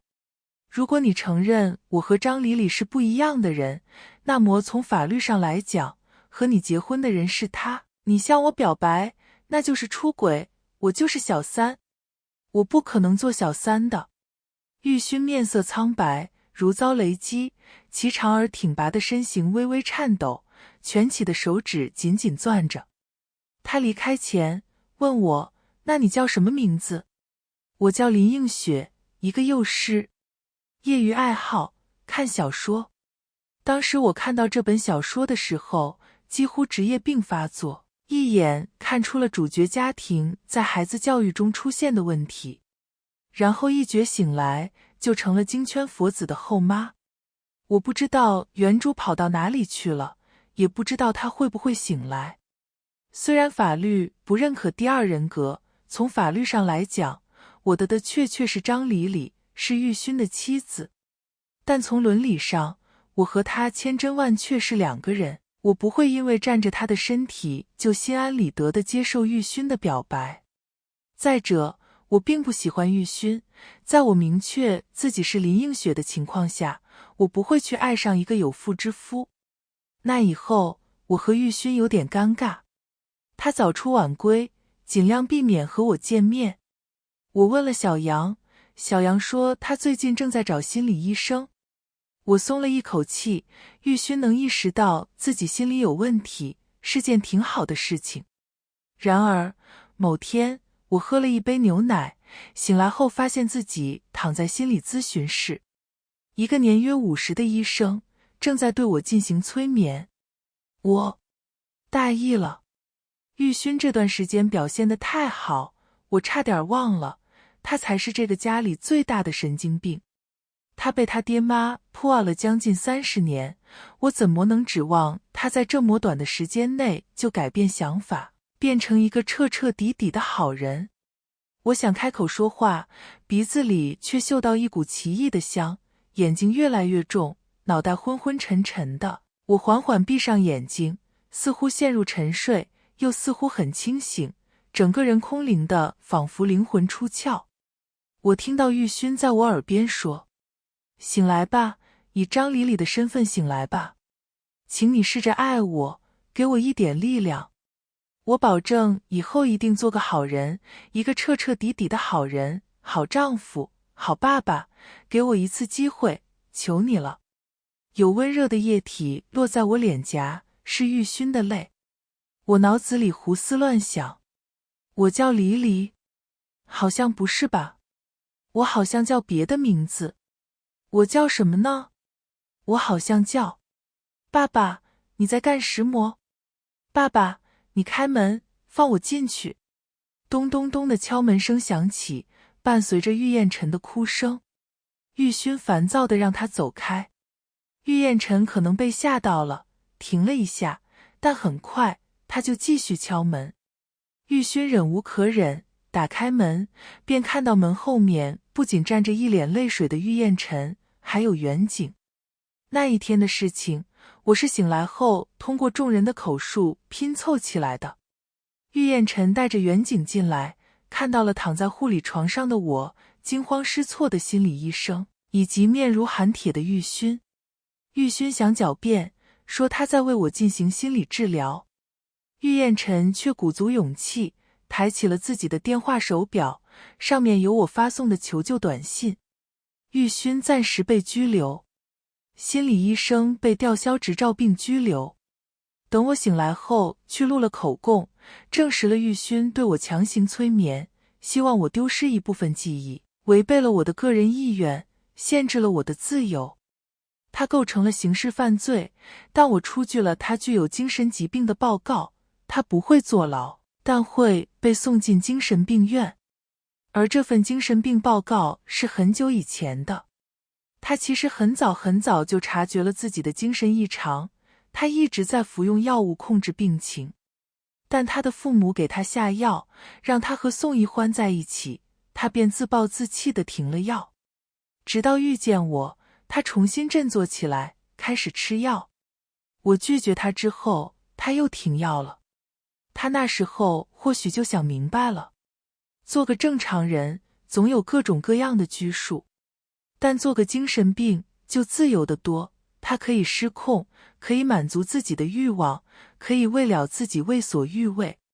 他希望真正的张李李消失，希望我失去还有第二个人格的记忆，让我安安心心地做张李李，做他的妻子，和他一起养育玉燕晨。可他不知道，我在被催眠的时候，心里一直默念着知人者智，自知者明，永不迷失，永不遗忘，永远不要忘了自己叫林映雪。他被转送精神病院之前，申请和我见一面。我去了。他整个人很憔悴，头发凌乱，面容疲倦，眼眸却前所未有的宁静澄澈。我问他最近怎样，他唇角微勾，漾起一个看透俗世的笑容。难得睡了个好觉。你呢？他从前一直在高处，整个人一直处于一种紧绷的状态。现在他落入了低谷，坏的不能再坏，反而没时磨好紧张的了。我道，我不算好，脑子里一直在想事情，你留下了一个烂摊子，我需要处理的事情很多。辛苦你了。他笑得温雅，仿佛真的认为对不起我。不过，你是怎么发现我找心理医生是为了催眠你？我相当坦诚地告诉他，这段时间我们虽然见面的次数少，但你看我的目光有很深的占有欲。他恍然大悟，语调落寞。原来如此，是我掩饰的不够好，那你又是怎么说服晨晨帮你的？人这一生中很难对抗父权，我爸爸对我做了很多事，我一直到快30岁才有力气反抗他。如果他们没有给我下药，我可能一辈子都做不出将他们送进养老院的决定。我平静道，孩子的内心更干净，装满的都是爱，而不是权衡，所以孩子才是最容易反抗父权的。年幼的孩子会为了妈妈鼓起小拳头捶打爸爸，也会在察觉妈妈不开心时怒视爸爸。但人一旦长大，内心有了利益，有了计较，有了得失，就不容易再做出不利于自己的举动。我在玉燕晨的内心注入了爱，所以在他爸爸和我之间，他果断地选择了我。如果玉燕晨放弃了我，我还有后续的自救方案。我的手机和备用手机会定时给梦瑶和我知道的片区员警发求救消息。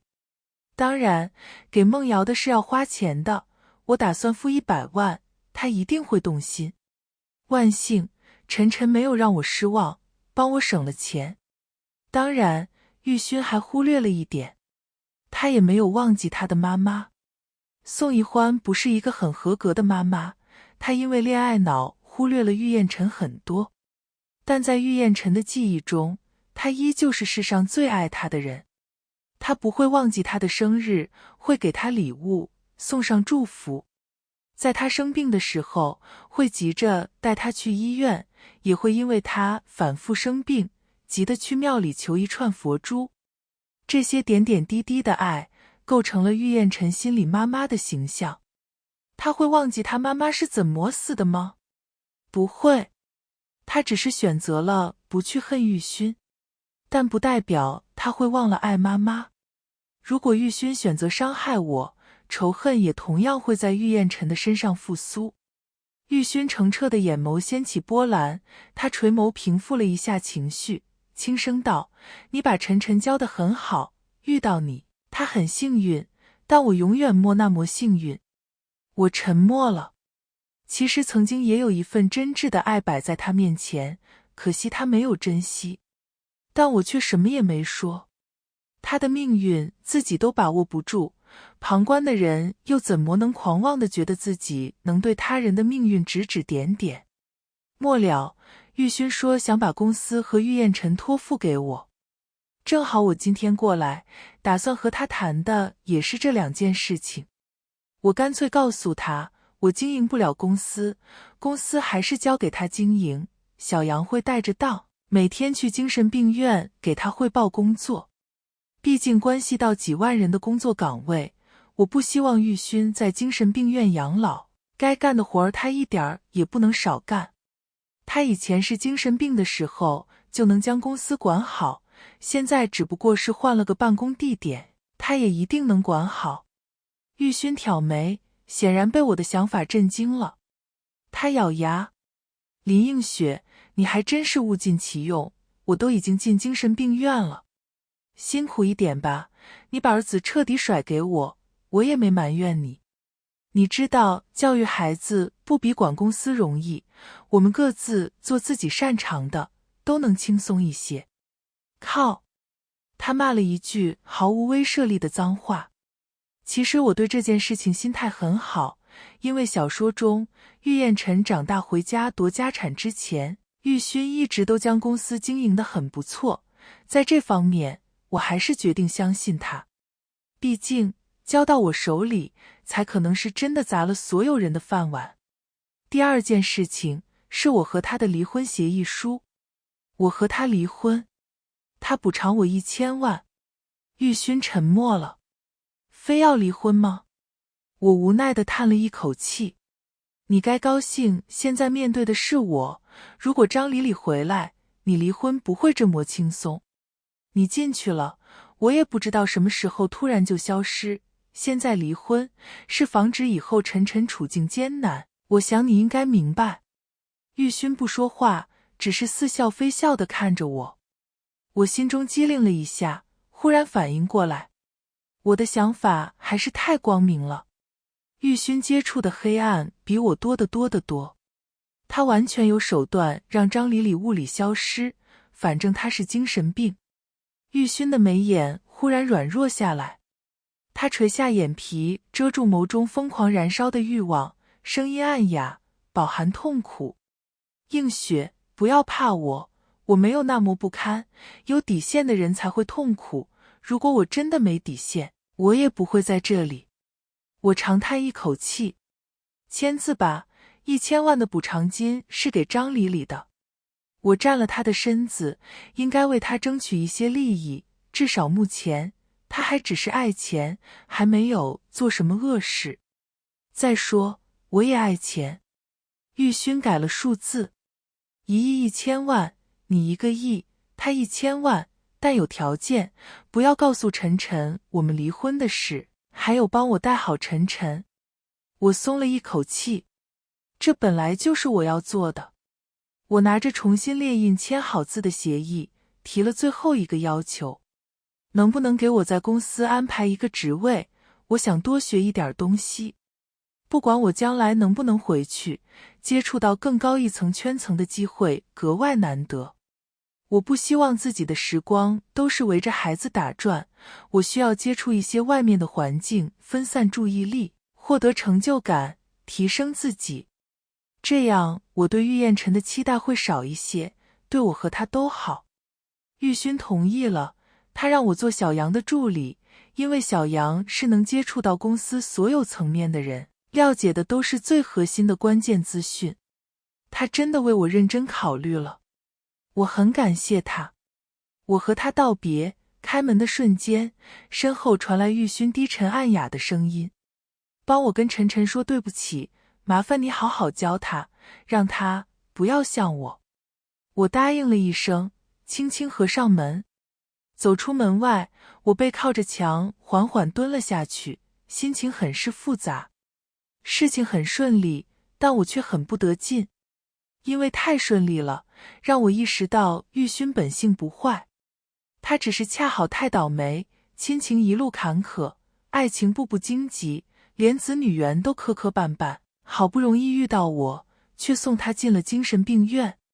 房内传来一阵压抑到极点，仿佛受哭一样的呜咽声。我听了一会儿，便不敢再停，踮起脚尖，迈着极轻的步伐逃离了那里。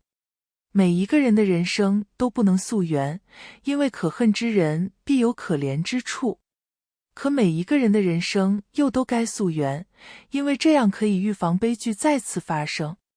玉勋已经如此了，但玉燕尘的未来还有无限可能。偌大的别墅里，只剩我和玉燕尘2个人。玉燕尘好像一下子长大，她变得乖巧、懂事，更依赖我。但我知道她有时会做噩梦，会怀疑自己是不是做错了。我认真的感谢她。可是被你救的那个人不会觉得你错了，他会觉得你是个英雄。因为做出一个正确的决定，有时候是一件很痛苦的事情，要战胜内心的欲望、世俗的束缚和良知的责问。这些你都做到了，所以在我眼里，你是个小英雄。晨晨，你救了我，哎，我好高兴。他在学着自洽，和过去的自己和解，轻装上阵。我会在固定的日子带他去看玉勋，父子2人见面话不多，一个处理公务，一个写作业。到了时间点，一个说爸爸再见，一个说晨晨再见。他们之间始终淡淡如水。我有时候会试图暗示玉燕尘如何与人寒暄聊天。玉燕尘眨着澄澈的眼睛，认真道：姐姐，我和爸爸注定就是这种相处模式，这样他舒服，我也舒服，莫必要强求，其实我挺开心的。这是这几年来我和他相处最融洽的时候，以前他总是很愤怒，可现在我觉得他一点也不可怕。他战胜了玉勋，或者说他战胜了内心的恐惧，真的好了不起。上初中的时候，玉燕尘换了一个新环境，他的考试成绩很好，进了一所重点中学，那里的孩子都忙着学习，玉燕尘也一心扑在学习上。他在学习上有天赋，很轻松就成了班里耀眼的学霸。我对他一直都很放心，直到有一天，我有事情路过他的学校，打算等他一起回家。一群孩子从学校里出来，我很远就看见了玉燕尘，听到几个孩子说说笑笑的和他告别。金圈佛子，拜拜。玉燕尘对他们做了个拜拜的手势，脸上带笑，看起来并不介意。然而，我心里的某根弦仿佛被人碰了一下，刺挠刺挠的。喵喵咪的，美美的，老子花了那么多时间让他摆脱了金圈佛子这个称号，谁又给他安上了这个名号？玉燕尘看见我，看见了我脸上似笑非笑的神情。姐姐，哟，知道慌了。我勾住他的脖子，走，咱回家盘串。玉燕尘脸色大变，是他们乱叫的，开玩笑的。班里的同学会在沉重的学业空余偷偷看小说解压，他们莫名的觉得玉燕尘看起来很有佛性，给他安上了金圈佛子的名号。刚开始是偷偷叫他，后来当着面叫，可能这就是剧情的力量吧。我不停地使劲让他偏离剧情，但剧情总会慢慢的矫正。但我相信时间的力量，哪怕偏离剧情1度，但顺着时间的射线往后看，也会形成一个非常非常大的开口，偏离原本的剧情许多许多步。可能他不当回事，但该紧的弦还是要紧一紧。我回去搜索了一些冷笑话，对玉燕尘道：咱们是要当金圈佛子的人，要不苟言笑。下面我讲几个笑话，你一定要憋住，不能笑。有一条船在大海上航行，上面坐了5只动物。玉燕尘连3个笑话都默挺过去，就笑成了一只沙雕。我放心了，是我养大的孩子没错了，和我一脉相承的笑点低。不过我还是告诉玉燕尘，不要给自己贴标签，暗示的力量很可怕。你现在要做的是发掘自身，让自己有自知之明。人很难得的就是懂自己，有些人一辈子都不知道自己是什么样的人，那样很可悲。我很清楚地记得，我大学毕业的时候写简历，完全不知道自己是一个怎样的人，该怎样在简历的自我描述里表达自己。那时我人云亦云，找个简历范本就往里面套。直到后来，我遇到了一个很好的贵人，他教我一点点认清自己，了解自己，观察自己。我才知道，我其实是一个注重内心、乐于思考、有同理心、喜欢独当一面的人。这些背后的另一面是社交让我内耗，团队合作让我疲惫，无法理解为什么有人会在协作中偷懒，同时也会因为过于理解别人委屈自己。当我弄清楚这些，在找工作的时候就完全敢于取舍了。如此反而吸引到了同样特质的人，工作和生活都更加愉快。我希望玉燕晨从现在开始就好好思考这个问题，我相信他会因此更早地接受世间的悲欢离合，更早地接纳和包容自己。玉燕晨高中的时候，玉勋从精神病院出来了，他坚持吃药，治疗效果很好。他没有搬回来，而是在别墅旁边又买了一栋别墅，住在我们隔壁，不打扰，但时常能见面。逢年过节我们会聚一聚，玉勋会记住我们的喜好，准备合口的饭菜，颜色漂亮的茶饮，一些很流行的小零食，他在努力让我们感到舒适。而玉燕晨也会挑一些玉勋感兴趣的和他说一说，更多的是我说一些工作上的事情，请教玉勋，玉勋知无不言，言无不尽。我庆幸自己遇上了贵人，我这一生真的很幸运，遇到了一个又一个贵人，感谢他们。时光流逝，他对我似乎也平静下来，没有了那种男女冲动，我和他相处终于没了负担。高三那年，我忽然感觉到身体有一种莫名其妙的虚弱，总是想睡觉。我去医院检查身体，拿到的各项数据指标都挺不错，除了乳腺有一点可以忽略的小结节，其余都很好。我意识到，可能我要走了。但玉燕晨快高考了，我不想在这种关键时刻影响他，便干脆和玉勋说了这件事情，辞了职。我需要把作息时间调整了一下，白天用来睡觉，等玉燕晨回来，再精精神神的醒来陪一陪他，让他不要担心。玉勋联系了最好的医疗团队，重新帮我做了检查，拿到的结果是一样的。他眼眸微红，拿着报告的手在颤抖，嘴唇瞬间没了血色。他喉咙滚动，艰难地叫出了我的名字，林映雪。我做完一系列检查，精神很疲惫，眼皮几乎忍不住的要合住，但我知道他很难过，硬撑着安慰他。你别太担心，我应该是要回去我原来的地方了，不是死了，我会在那边想你和晨晨，如果你有很多话想和我说，可以现在就发给我，我背下来，到了那边誊写出来。我身体仿佛不受控，不自觉地闭上眼睛。等我被闹钟吵醒，在别墅的床上，应该是玉勋将我抱回来的。我来不及多想，急忙收拾洗漱了一番，把自己弄得精精神神、漂漂亮亮的陪回到家的玉燕晨吃饭。他看我一眼又一眼。我仔细检查了一下自己，感觉挺正常啊。看我做什么？我哪里不对吗？你今天好像少了一些斑味。我暗自吐槽，狗一样的鼻子。我打了个呵欠。我上班上累了，请了一段时间的假，等过段时间再去上班。等你以后上班了，斑味比我还浓。原文里，他可是把上班当生命的人，仿佛除了上班就没有其他的娱乐爱好。哪怕是和别人去娱乐会所，他也是一世独立盘串的那个。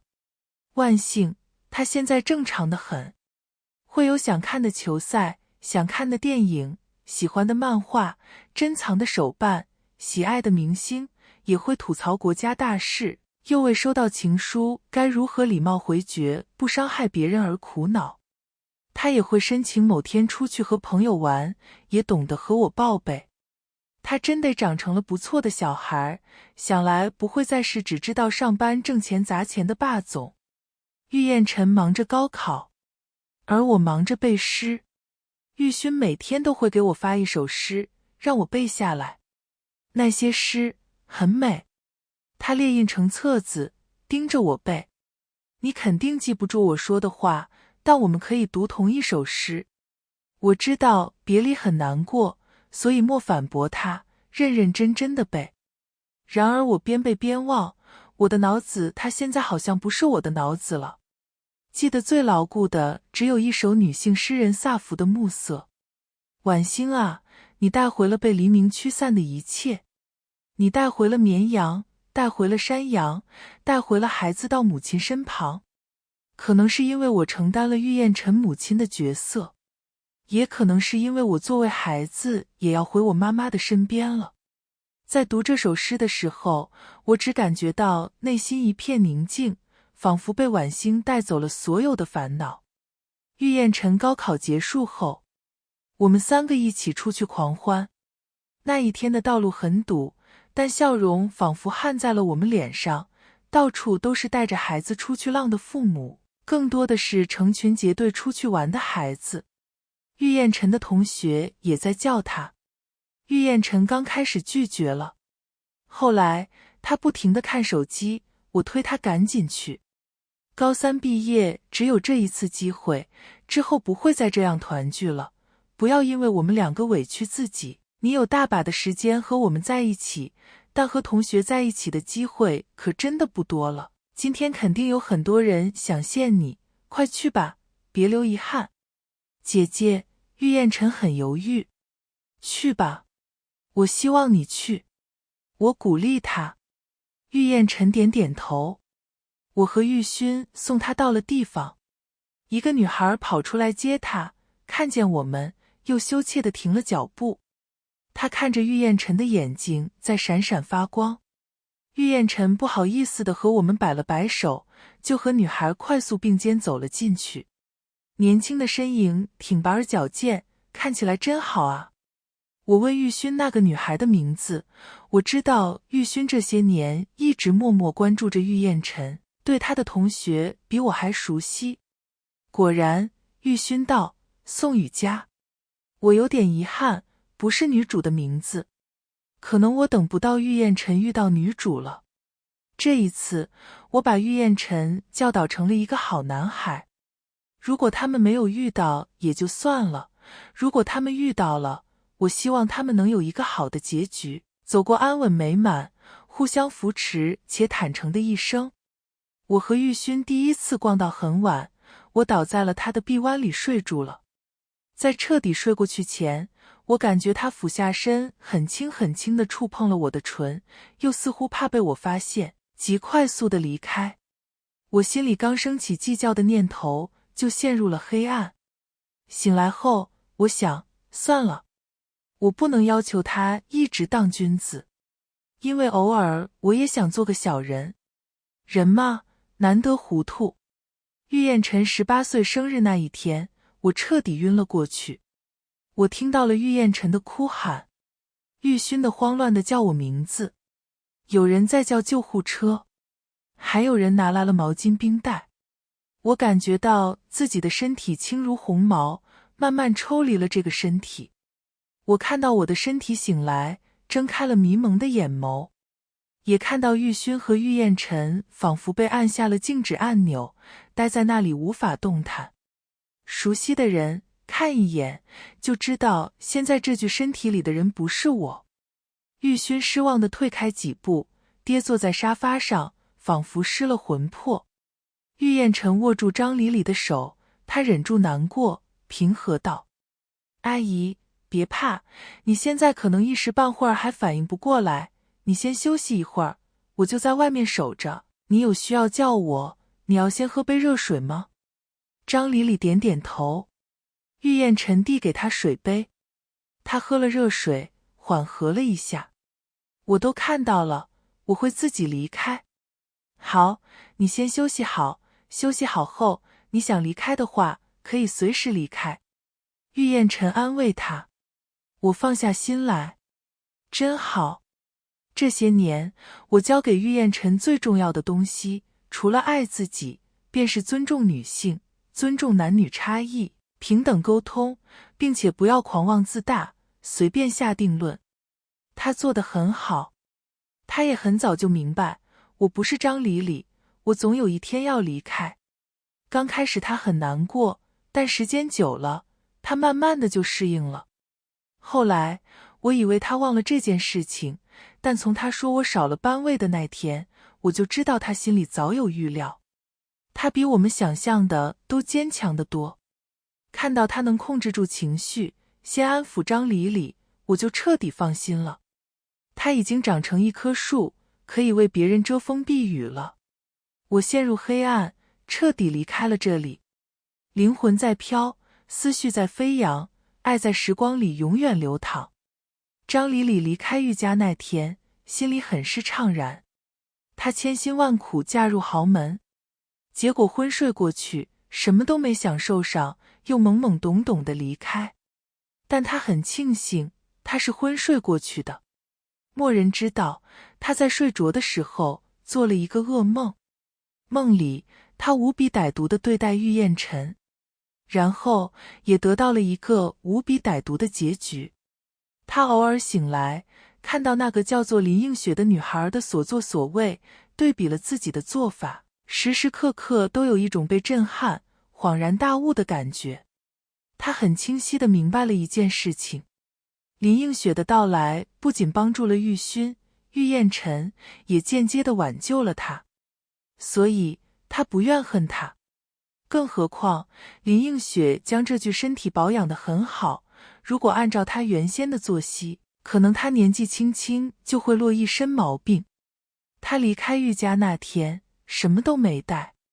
他本来想带走点必需品的，但看到玉勋、玉燕晨父子两人红红的眼睛，又觉得自己还是去买新的比较好。他走前，玉燕晨交给他一封信，打开后是林映雪写的：亲爱的李李宝贝，你好，很抱歉占用了你的身体10多年，你没有享受美好的青春年华，一觉醒来就到了30多岁，想必很遗憾。但我找了很多办法，的确没有找到离开你身体的方法，只能坦然接受这个结果。好在我这些年很努力，给你攒了一笔财富。按照1年2000万的租金租借你的身体的话，我想你或许会开心一些。银行卡里是我多年攒下来的2亿多财富，全部托付给你，请你让自己过得好一些。你的另一个人格，林映雪。张李李的眼眶有点湿润。谢谢你，陌生人。谢谢你这么爱我，抚平了我心里最后一点点的不甘。张李李离开玉家后，时刻关注着玉家父子的消息。他觉得这可能是一种售后吧。他想多关心他们一些，当做给林映雪的回报。他听闻玉家父子给林映雪买了墓地，安葬在宋奕欢的身边。清明节的时候，他去看了，看到两父子俩高大的身影像2块石柱一般立在那里。许久后，他们动了，勤快细心地打扫干净2块墓地，拔掉周边的杂草，留下美丽的小花，叮嘱守墓人经常更换新鲜的花，然后又在薄雨中依依不舍地离去。他等他们走后，去看了2人的墓。宋奕欢的墓碑上写着：你教我认识的第一朵花的名字，至今仍在每片花瓣上写着妈妈。林映雪的墓碑上写着：晚星啊，你带回了被黎明驱散的一切，你带回了绵羊，带回了山羊，带回了孩子到母亲身旁。他读了又读，心灵饱胀，像种子萌芽。他想，真是很美很美的诗。如果你喜欢今天的故事，不妨把它分享给身边的人，让一份小温暖变成2份、3份。下一期一页故事，我们还会带来新的一页惊喜，可能是关于梦想，关于陪伴，也可能是关于不期而遇的感动。记得准时来赴约，咱们下期不见不散。